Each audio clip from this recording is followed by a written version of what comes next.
Now, for 1 Thessalonians, what I would like you to do actually is a little assignment. Let me give you a brief overview, outline of the letter first.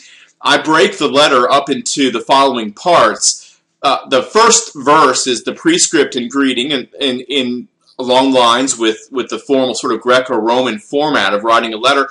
And then, unlike the Greco-Roman format where the thanksgiving can be fairly brief, Paul's thanksgiving is very long. It starts in the second verse and goes, I think, all the way to chapter 2, verse 16, where he's giving thanks and praying for the Thessalonians. And then the body of the letter starts in 2:17 and ends in 5:22, and I've broken that into two parts. First, Paul recaps a little bit of his plans and some reports that he's heard, and then in 4:1 he launches into some exhortations for the Thessalonians, and then concludes with farewell blessings and greetings.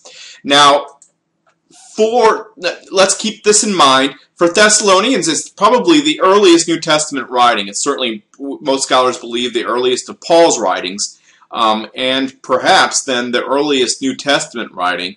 But for the rest of the information about 1 Thessalonians, instead of me lecturing you about it, I want you to sort of engage the text yourself and get some information about this. Now, later in the week, I'll be posting the answers for this, but we want you, Dr. Dawson and I, would like you to go through this portion, read the first chapter, verse 2, all the way through the second chapter, verses 16, and answer the following questions as you read the text closely. How would you describe Paul's tone? What can we learn about the Thessalonians? How would you describe Paul's relationship to the Thessalonians? And what can we learn about the Thessalonians' relationship to others, both in their region, Macedonia, but also perhaps back in the church in Jerusalem? So describe a little bit of that, jot that down, just while you're reading, have a piece of paper or however you jot notes on your iPad or whatever, and jot that down and be ready to post some of those reflections online. So that's the first part of the assignment.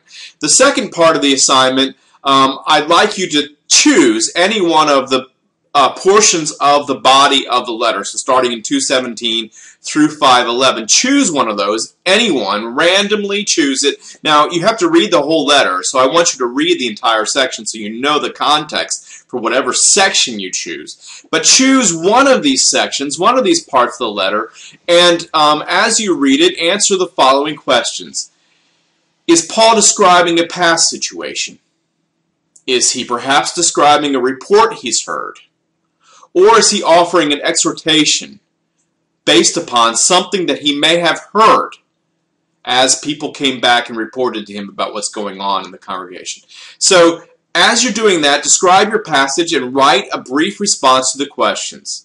So, you can upload this or you can just cut and paste. So, the questions from the Thanksgiving section and then from whatever section you choose, these questions, right, and write up a brief paragraph.